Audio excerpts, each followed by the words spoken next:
Bienvenue, mesdames, messieurs, à votre émission débat 100% Bénin. Visite de travail à Paris de Patrice Talon, le camouflet d'octobre dernier aura vite été conjugué au passé. La rencontre du CEMAS a tenu presque toutes ses promesses. Aux réformes Talon, le Quai d'Orsay montre patte blanche tout en décernant un satisfecit à la lutte contre la corruption. Le très attendu tête-à-tête Talon-Macron aura bel et bien lieu assorti d'engagements portant sur 5 axes prioritaires. Le tout ferait décrocher au Bénin près de 153 milliards de francs CFA. Patrice Talon à l'Élysée, enfin le blanc-seing manquant pour la réalisation du péage. La question, nous la poserons dans un instant aux analystes déjà sur ce plateau en ma compagnie. Pour l'instant, débat proprement dit. À ma gauche, Élisée Heribert Abel Adouvi, écrivain, il est internationaliste. Élisée Heribert Abel Adouvi, bonjour. Bonjour Joël Yetondi. Et merci de répondre présent à cette invitation. C'est moi qui vous remercie. En face de lui, Constantin Amonsou, écrivain, lui aussi, il est analyste politique. Constantin Amonsou, bonjour. Bonjour Joël. Et merci de répondre une fois encore à notre invitation. Tout heureux d'y être. Ils étaient là il y a de cela quelques mois, en octobre plus précisément, après cette visite manquée. Ensemble, nous avons essayé d'apprécier ce que beaucoup avaient en son temps qualifié de camouflet et de manquement diplomatique. Après le rendez-vous tenu, il était de bon ton qu'on se retrouve. À raison donc ces deux invités sur le plateau du jour. Une rencontre dont les paris n'étaient pas forcément gagnés davantage, mais à l'arrivée, il y a de quoi se mettre sous la dent. Élisée Heribert Abel Adouvi, cette visite, vous l'avez observée, mais suivie avec beaucoup plus d'intérêt que le citoyen lambda. À l'arrivée, beaucoup de soulagement. Oui, je crois soulagement, mais aussi une certaine satisfaction. Et quand je le dis, je reprends les mots utilisés par le président français Emmanuel Macron. Il faut dire que cette visite de travail du président Patrice Talon à Paris et surtout ce point d'orgue qui constitue cette rencontre avec son homologue français Emmanuel Macron, pour ne pas le citer, c'était vraiment attendu. Et à l'issue de cet entretien, les deux personnalités ont estimé que vraiment il y avait de la matière. Ils ont exprimé leur satisfaction. Et il y a eu la signature du document cadre de partenariat entre les deux pays et également plusieurs accords sectoriels.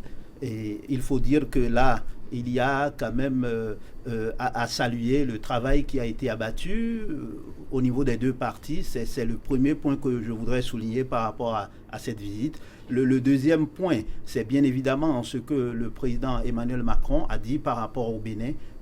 Il faut le souligner, il a parlé d'un pays qui reste et demeure une démocratie stable et un pays ami de la France.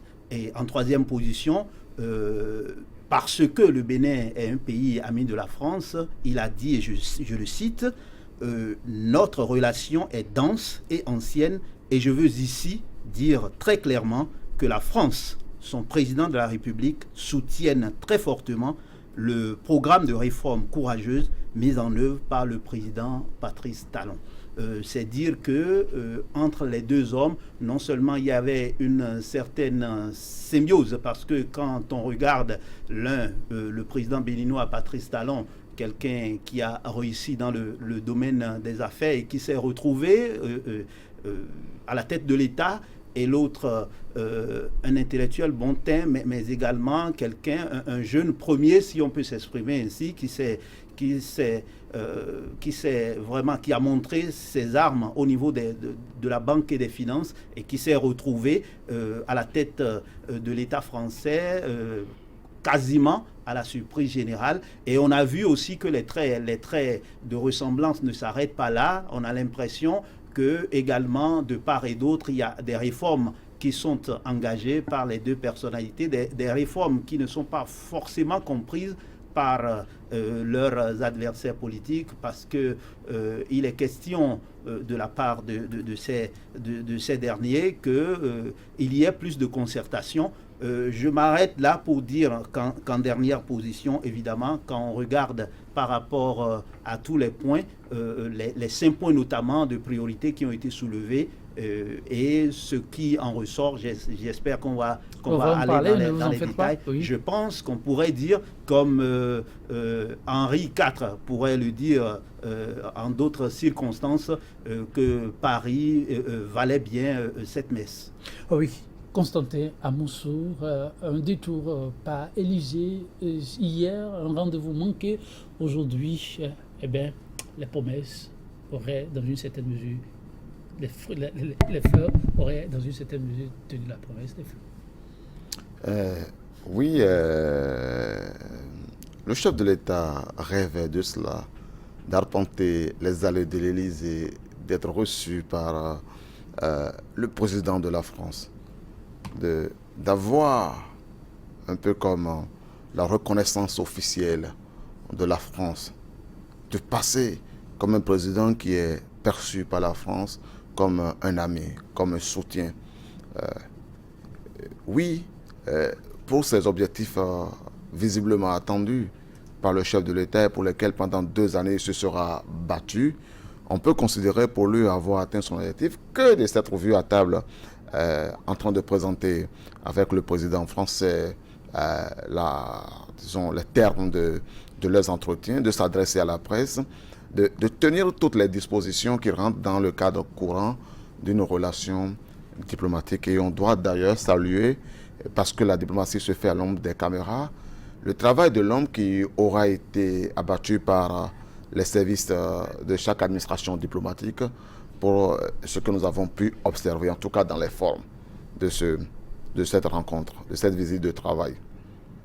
Cela dit, moi j'ai disons une petite réserve globalement, en règle générale, et encore plus aujourd'hui que d'habitude, sur la façon dont nous percevons la place, le rôle de la France dans ses relations, dans ses rapports avec les anciennes colonies.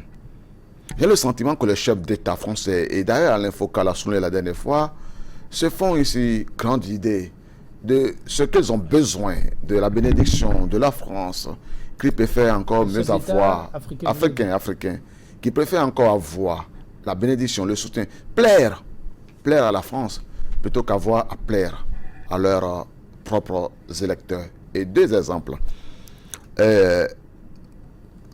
En soulignant que dans le rendez-vous manqué d'octobre, il a pu y avoir, dans ce que nous avions appelé ce camouflet, des manquements dans l'organisation diplomatique de notre pays, dans son rapport avec les missions en France.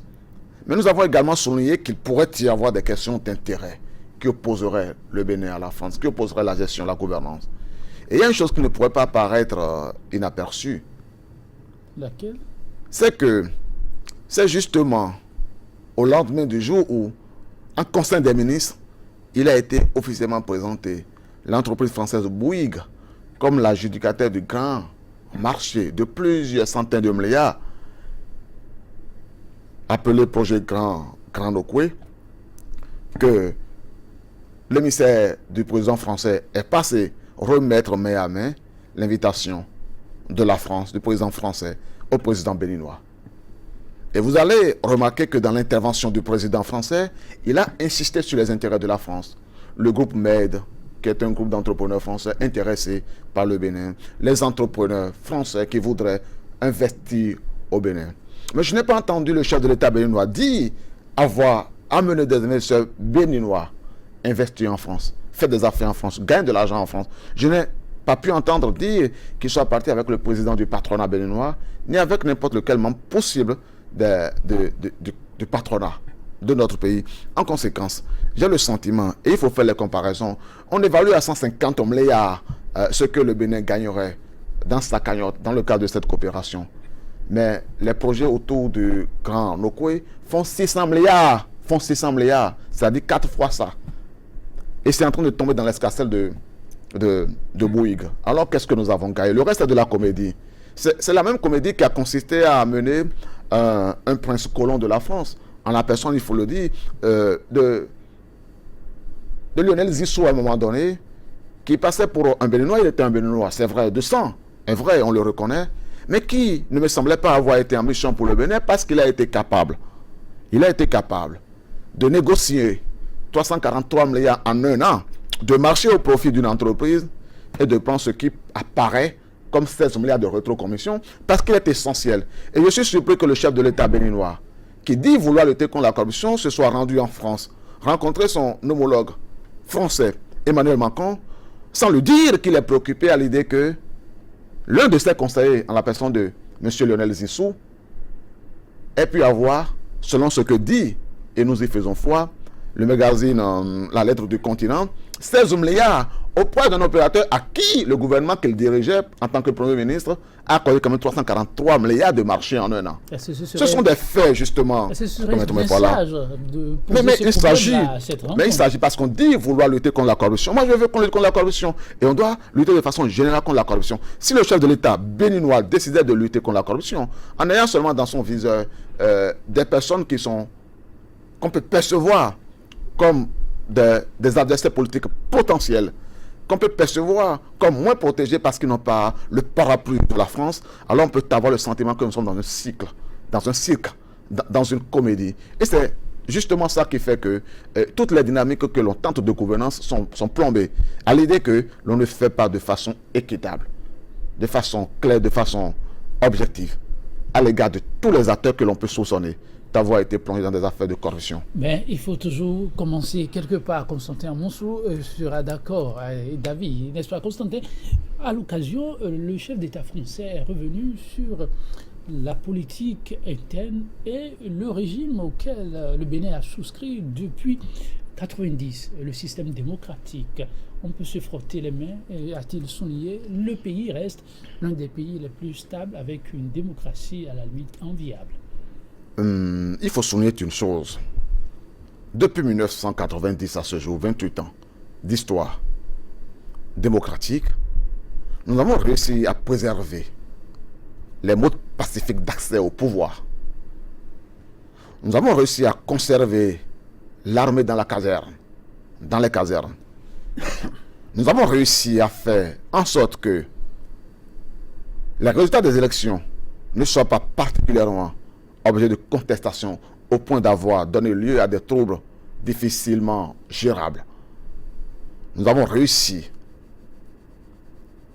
à faire des élections plus ou moins crédibles, même si de temps à autre, il y a eu des raisons de douter de la sincérité des résultats officiellement proclamés.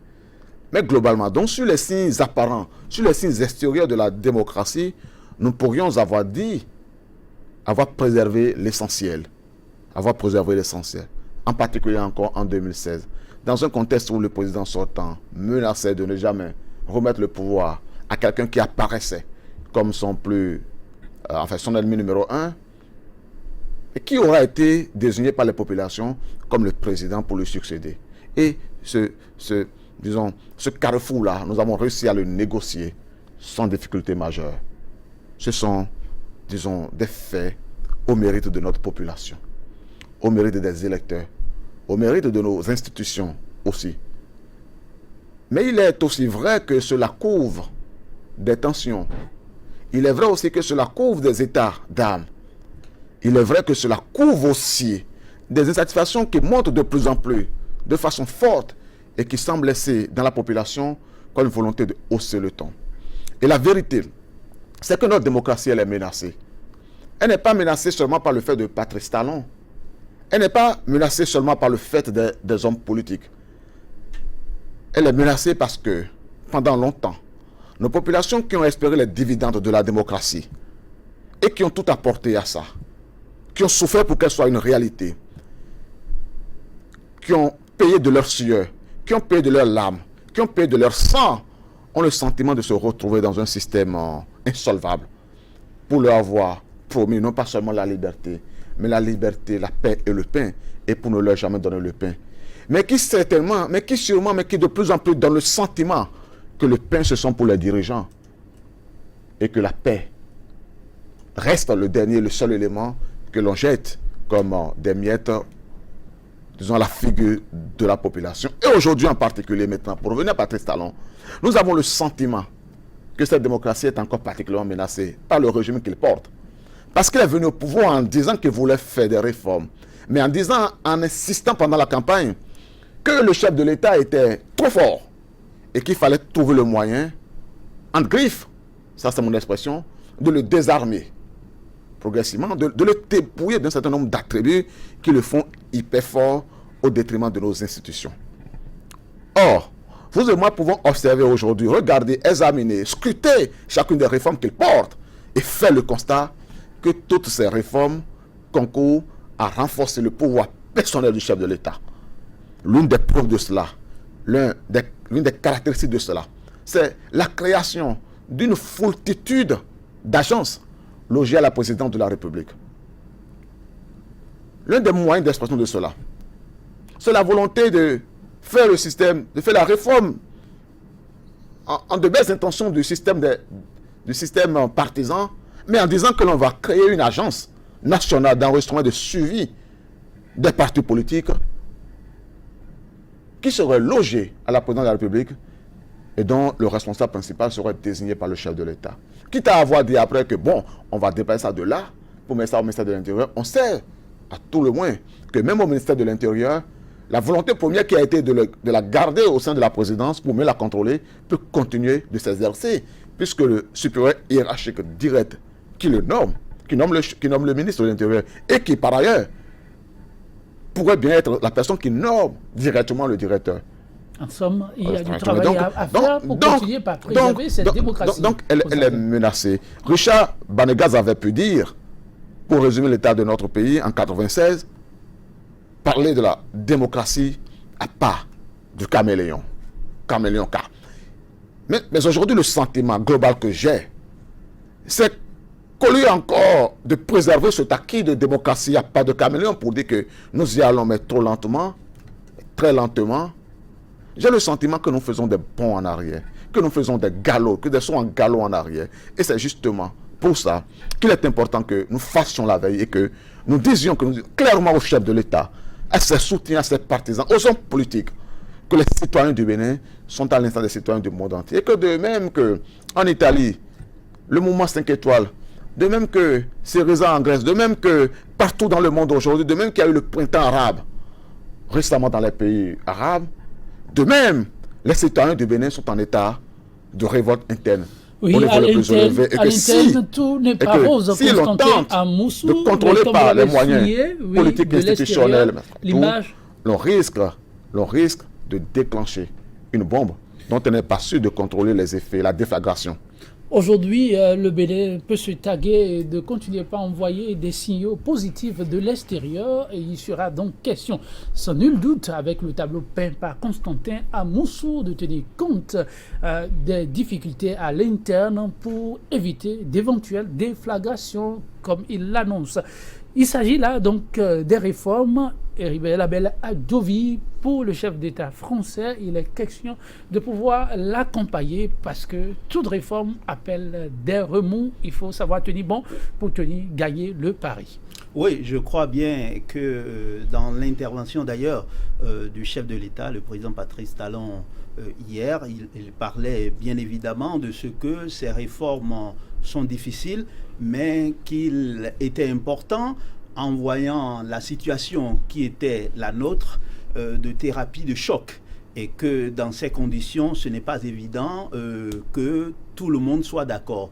Je pense que ce qui importe est là, il faut qu'on y revienne par rapport à cette rencontre entre les deux hommes, puisqu'on attendait de voir qu'est-ce qui va vraiment sortir de cela. Vous avez d'ailleurs parlé de ces 153 milliards, mais quels sont les secteurs qui sont concernés par cela, puisque nous avons également le devoir sur ce plateau de revenir sur ces aspects-là pour que les citoyens de ce pays et également les citoyens du monde qui nous écoutent actuellement puissent savoir exactement à l'issue de cette visite. 5 axes prioritaires concernés, oui, on commence par la santé. La santé, au niveau de la santé, bien évidemment, il y a la construction de ce nouveau centre hospitalier universitaire qui sera basé à Abomey-Calavi et qui va bénéficier du financement français, notamment avec la garantie de la banque publique d'investissement française, et cela avec une assurance crédit de 175 millions d'euros. C'est le premier point. Le deuxième point, on a parlé de la lutte contre le dérèglement climatique et également la politique de ville durable. Et cela rentre dans le cadre, bien évidemment, du programme d'action du gouvernement. Et à cet effet, il y a un programme ambitieux qui prend en compte notamment Cotonou et 3 autres villes du Bénin. Vous savez, lorsqu'on parle, comment on appelle, de l'insalubrité dans le pays, et à Cotonou précisément, et lorsqu'on parle également en période de pluie des inondations, vous savez ce dont il s'agit, nous n'avons pas besoin que des autres pour nous y aider. Nous devons travailler, mais on comprend que nous ne sommes pas en vase clos, nous ne vivons pas en vase clos, et que nous avons bien besoin de coopérer avec les autres, puisque c'est comme cela que le monde marche. Et dans cela, à travers l'Agence française de développement, il y a une cagnotte de 58 millions d'euros. Le troisième point, c'est bien évidemment le développement du tourisme. Vous savez que c'est un point essentiel qui tient à cœur au chef de l'État dès son arrivée, d'autant plus qu'il a été amené non seulement par rapport au ministère de la Culture et du Tourisme, mais confier cela également au ministère des Affaires étrangères pour faire le lobbying dans ce domaine-là, notamment par rapport au tourisme culturel. Et vous savez bien que à travers ce troisième axe de coopération entre le Bénin et la France, dans ce secteur particulier, il a été question notamment du réaménagement de la cité lacustre de Ganvier, et dans la cagnotte, il est question de 43 millions d'euros. Le quatrième... Avant d'aller au quatrième point, vous permettez, on va donner la parole rapidement à votre vis-à-vis, on y revient. Oui, le débat, c'est vous qui le faites. J'avais voulu revenir sur l'une des confessions du chef avant qu'on aille vers les as, là, mais on y va et après on y revient. Par rapport à ces as, vous avez peut-être des ajouts. Le secteur de la santé a évoqué, votre vis-à-vis, le défi du changement climatique. Un point d'honneur a été apporté à ce volet. Et ensuite, comme il l'a évoqué, le secteur touristique. Oui, d'abord deux choses. Sur le secteur de la santé, moi je souris parce qu'il y a quelques mois, je discutais avec l'une des autorités du secteur de la santé et j'ai pu noter, en regardant sur le contrat déjà signé de construction de l'hôpital de référence dont on parlait, que l'hôpital à cette date devait coûter 91 milliards, mais on ne savait pas sur quelle superficie se serait construit, on ne savait pas les différentes unités qui seraient construites, bref, on ne savait pas le contenu, mais on savait le coût. 91 milliards. C'est-à-dire qu'on savait que c'était 80. Mais je vous dis que j'ai vu que le contrat existait et était de 91 milliards. Mais que ni les unités, c'est en ce moment-là qu'on leur demandait de dire les unités à prendre en considération, les équipements, etc. Et tout. Donc on avait le montant du marché à exécuter. On avait le montant des infrastructures à ériger, sans savoir les infrastructures dont il s'agirait. Donc vous comprenez très bien que nous sommes... qu'il y avait des engagements financiers. Donc, moi, je suis obligé de rigoler, mais pas qu'on y est. Oui, oui. Et le projet sera monté. Ça peut arriver aussi que vous ayez des engagements ci et là, on vous accompagne à hauteur de tel million de francs, et vous avez des ambitions dans le secteur de la santé, et au regard de cela, mais vous voyez les spécialistes, il faut demander aux acteurs de la santé qui sont en grève.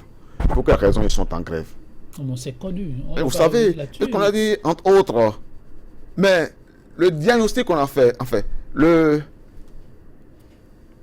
plan de réforme que l'on a fait pour le secteur de la santé, qu'on le présente aux acteurs, qu'ils lisent et qu'ils comprennent pour quelles raisons on se sent obligé de vouloir mettre en œuvre les mesures que l'on voulait. On ne leur montre pas.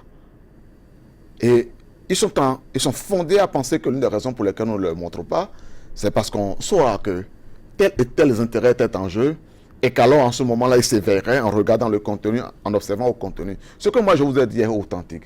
C'est-à-dire, si c'est faux, vous demanderez.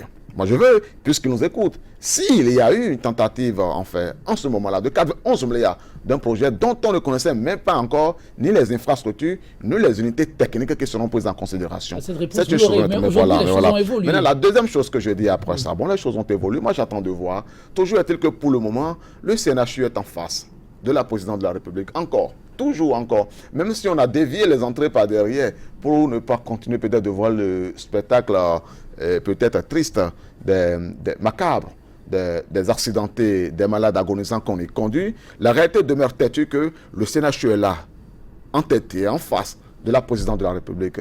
Et que pour une bonne part, alors que l'on vit dans la fraîcheur glaciale du climatiseur, je veux dire au palais de la République, en face, on vit dans la chaleur, dans la chaleur par endroits, sauf les morts peut-être qui vivent dans une glace, en fait, dans une ambiance glacée encore peut-être plus forte, à température encore plus basse que celle que l'on vit. Toujours est-il que la réalité triste du CNHU, c'est la réalité des malades agonisants que l'on conduit. C'est la réalité des accidentés que l'on conduit et pour lesquels on ne peut pas faire de soins. Soit que nous sommes en situation de grève. Aujourd'hui, les hôpitaux ne fonctionnent pas. Aujourd'hui, au moment où nous sommes en train de parler. Le chef de l'État, il est à Paris. C'est une réalité. Et c'est pour changer toute cette donne. Mais il est à Paris, c'est une réalité. Il s'est bagarré 2 ans durant pour aller à Paris. Mais il ne s'est pas rendu au CNHU depuis 2 ans. C'est une vérité ou c'est un mensonge? Dites-le moi. Est-ce une vérité que depuis 2 ans, il n'a pas mis pied au CNHU? Mais le nombre de fois où il a mis pied en France, vous le savez, depuis ce temps, peut-être une dizaine, peut-être une vingtaine de fois. C'est de ça qu'il s'agit aussi, de l'intérêt que les gens portent. Parce qu'il est facile de faire de l'opération sensationnelle en disant maintenant on ne fera plus d'évacuation sanitaire et de dire ramenez les malades qui sont là, quitte à les voir mourir ici au CNHU Mestra et tout. Parce que le plateau technique n'est pas prêt, parce que les conditions de prise en charge ne sont pas réunies.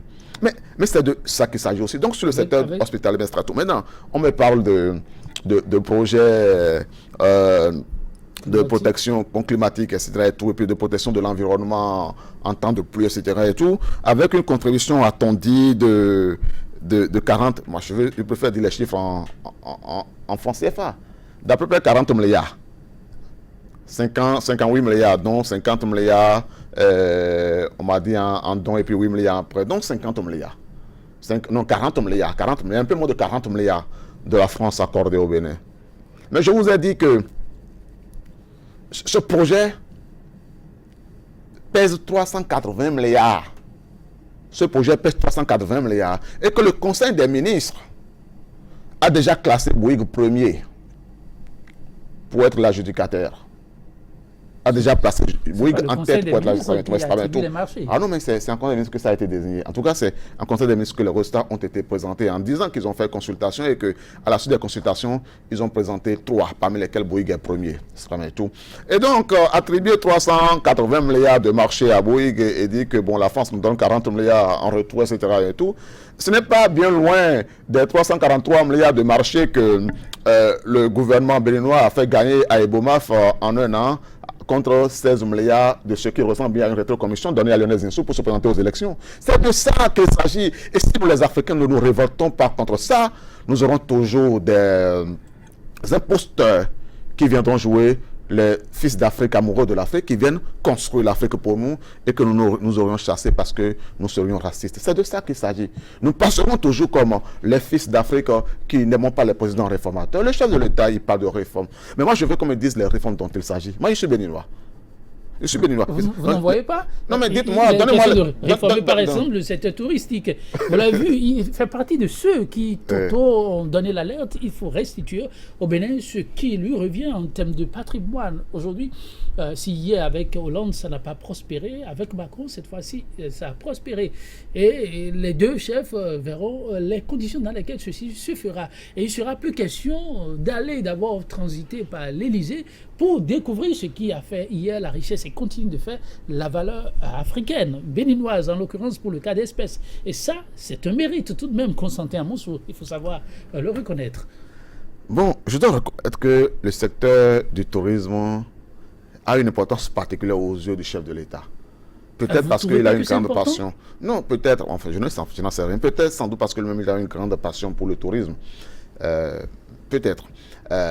C'est d'autant vrai que j'ai été surpris quand j'ai observé, j'ai remarqué que le ministère de la culture, de l'artisanat et du tourisme était devenu sous lui ministère du tourisme et les autres choses venaient après.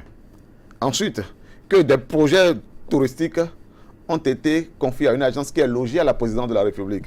Et j'ai entendu le ministre de la Culture dire que non, dans le ministre du Tourisme dit que non, les grands projets ne sont pas gérés par le ministère du Tourisme, mais sont gérés par une agence qui est spécialement et directement liée au chef de l'État. Et puis moi, ça me fait un peu sourire de savoir qu'un chef de l'État qui dit vouloir diminuer les pouvoirs, à moins de vouloir peut-être contrôler les secteurs dans lesquels il y aura des investissements colossaux, soit directement liés à lui. Et si c'est ça qui est derrière le projet de réforme touristique, moi je n'y trouve pas d'intérêt, en tout cas en tant que citoyen du Bénin.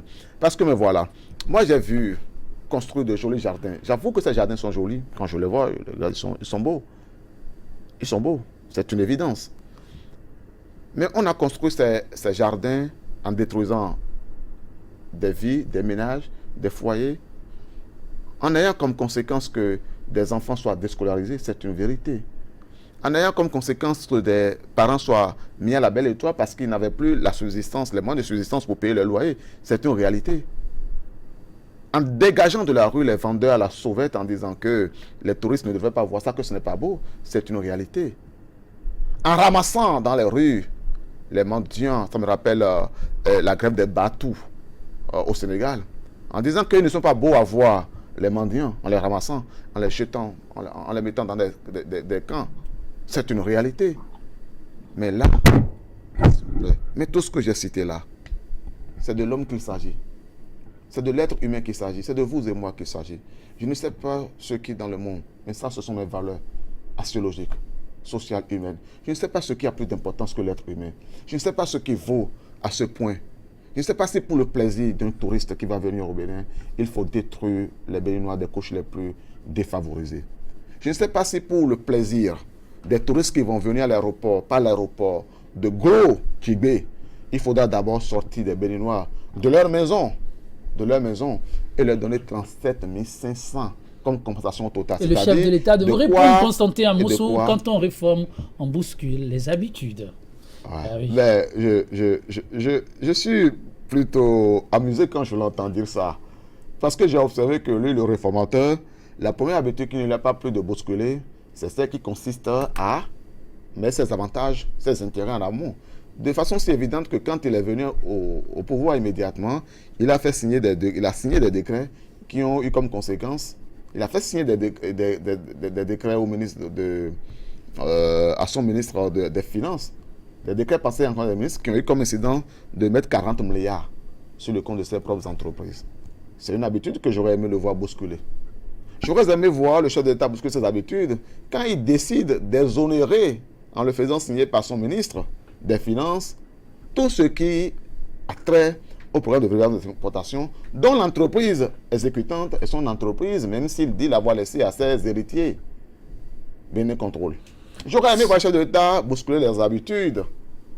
Quand il s'était agi de déterminer les exonérations et les applications d'impôts, mais j'ai vu que lui-même, il s'est fait exonérer toutes ces entreprises, et dans le même temps, beaucoup de ces entreprises passées en héritage, c'est vrai, mais que dans le même temps, il a fait des redressements fiscaux astronomiques à ses adversaires économiques et politiques, ses compétiteurs politiques et économiques sur le terrain. J'aurais aimé que le chef de l'État qui aime les réformes et qui fait partager les sacrifices, fasse partager les sacrifices, par exemple, de la justice, de l'équité, les sacrifices qui appellent chacun à répondre de ses fautes.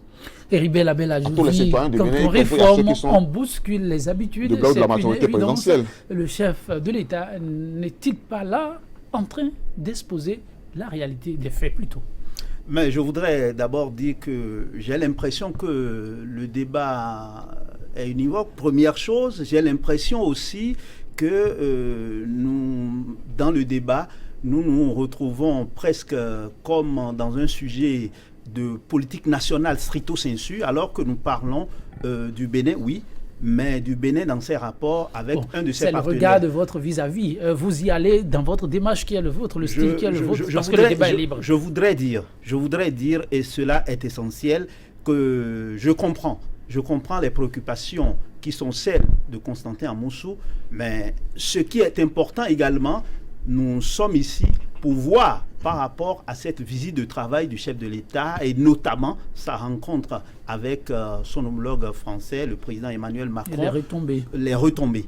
Et dans ce sens... C'est sa lecture. Lui, il voit plutôt les non-dits de cette visite. On ne peut pas le lui refuser. Non, je ne refuse pas. Mais je voudrais dire que tout en travaillant à renforcer l'existant, et ça je suis complètement d'accord, nous ne pouvons pas refuter les efforts qui sont faits dans le sens de l'amélioration des choses. Quand je prends le domaine de la santé, qui est celui de la santé, tout à fait, nous avons des problèmes par rapport aux constructions de nos hôpitaux, mais également aux constructions de l'homme que constituent les médecins et autres assimilés. Cela est très important. Mais nous avons besoin de construire de nouveaux hôpitaux. Et dans ce cadre-là, le centre hospitalier universitaire qui sera installé à Abomey-Calavi, on souhaite que ça le soit le plus vite possible, tout en réglant les autres problèmes que nous avons à l'interne. Je pense que cela, c'est quelque chose de très important.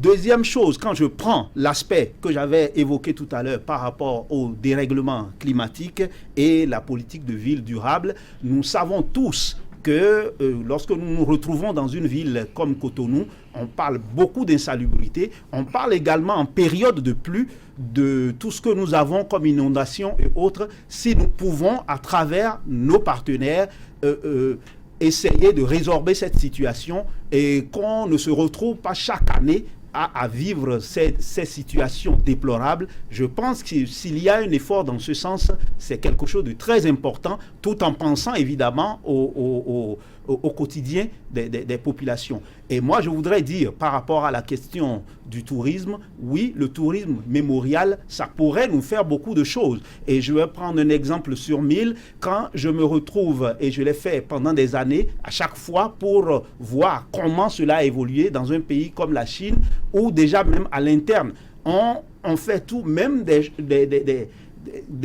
lieux historiques qui ne sont pas d'une très grande importance. On sait comment on peut aménager pour permettre à ce que le tourisme déjà à l'interne, mais toutes les fois où il y a des délégations étrangères, qu'on soit intéressé d'aller voir. Et je pense que notre pays regorge de beaucoup de sites touristiques. Et s'il y a un travail à faire pour renforcer l'existant, je continue de le dire, mais également pour améliorer ce qu'il y a. Et dans ce cadre-là, je crois bien que le réaménagement de la cité Lacus de Ganvier, c'est quelque chose de très important, notre Venise d'Afrique. Donc je trouve que c'est essentiel. Et quand on parle également, puisqu'on n'en avait pas parlé tout à l'heure, du volet formation et éducation, et qu'on voit la cité de l'innovation et du savoir de City, je pense que oui, c'est bien qu'il y ait dans ce cadre-là des universités françaises qui soient impliquées, qu'on ait le soutien de l'AFD,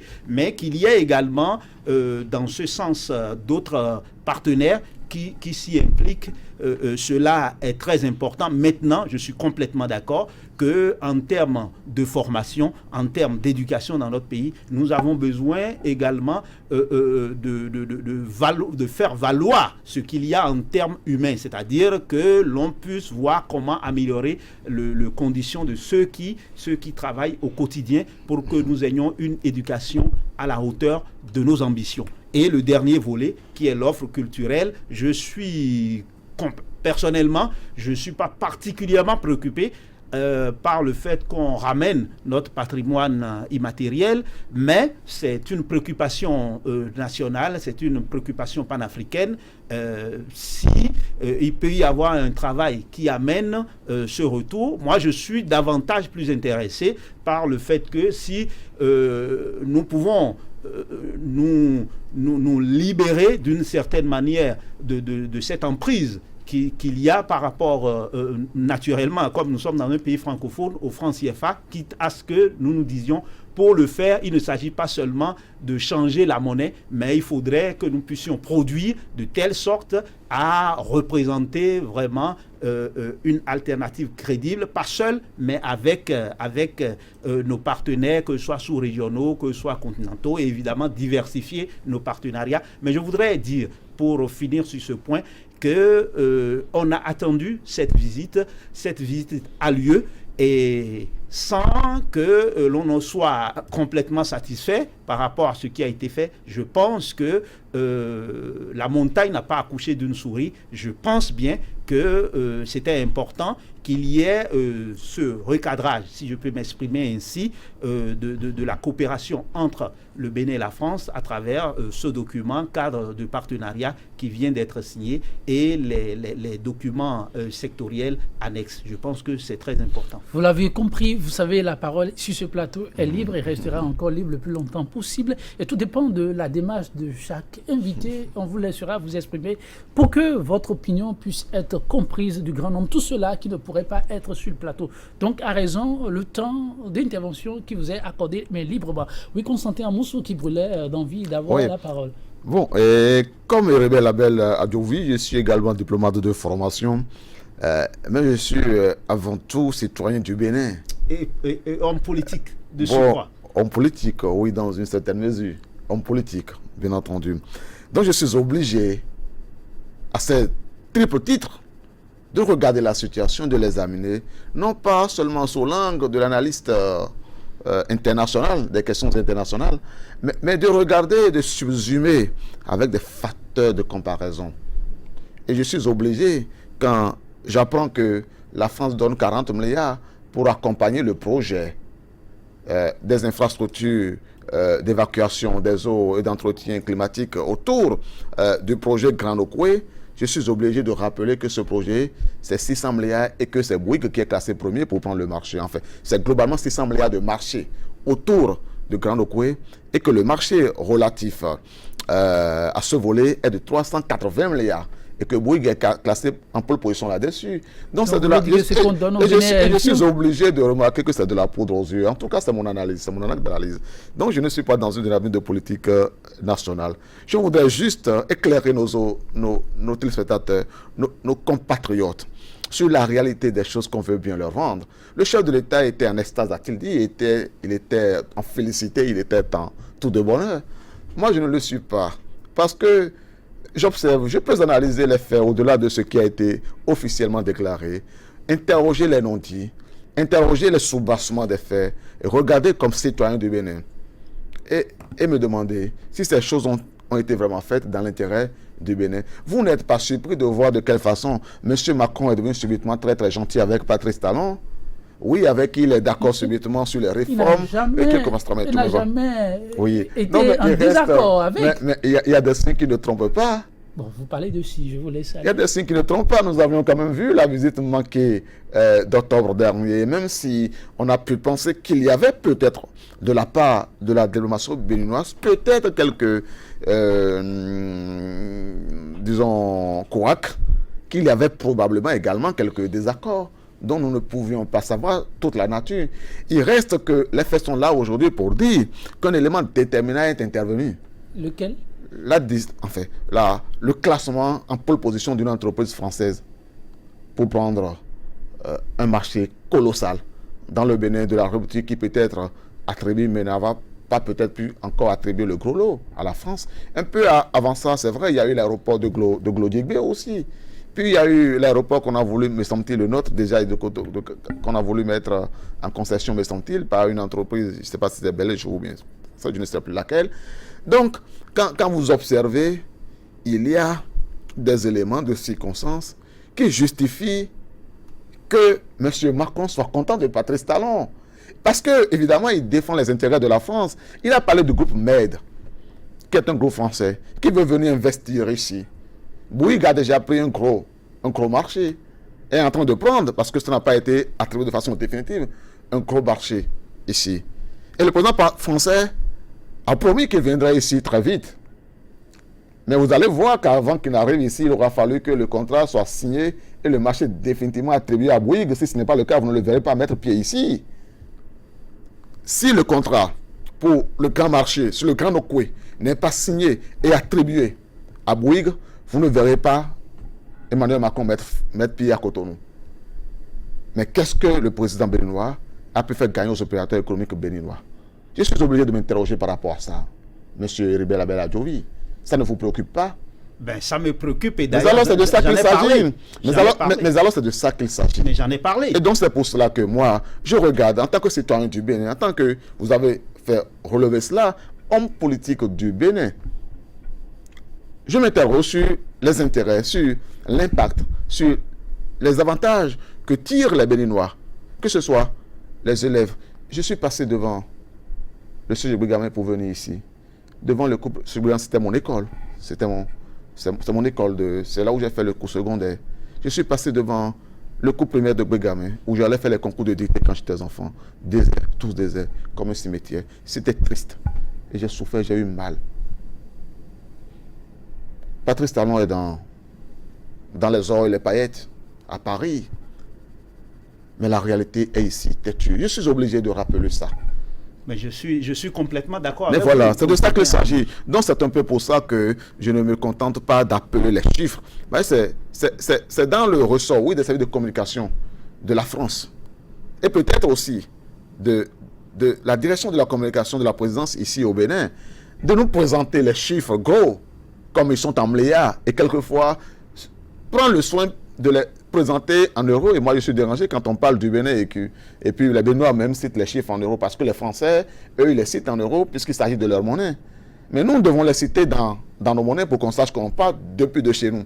Et donc, de nous voir citer des centaines de millions en euros, des millions en euros et quelquefois des milliards en francs CFA pour nous dire on est en train de faire beaucoup de choses pour nous sans interroger les éléments de comparaison et les contreparties non avouées que l'on a fait gagner à la France et au prix desquels nous avions eu ces choses. Et Bella Dovi, vous voyez des contreparties dans ce qui est considéré aujourd'hui comme de véritables acquis à l'issue de cette visite? Déjà, je voudrais dire à Constantin Amoussou que je suis complètement d'accord par rapport à la question de comparaison. Mais voilà, donc on passe à l'étape suivante. Mais alors, avant de parler de comparaison, il faudrait déjà parler de ce qui est. Je suis d'accord. J'ai relevé, Ribert, que c'était une avancée par rapport au fiasco. Et je réitère, oui. Je vais te faire plaisir. Laisse-moi parler. Non, pas plaisir. Nous sommes tous béninois. Nous sommes tous béninois, peut-être. Si tu veux, je vais faire plaisir à Patrice Talon. Et Constantin Amoussou, voilà. je voudrais dire, voudrais dire, en tant que fils d'enseignant, j'ai appris à avoir une méthode pédagogique.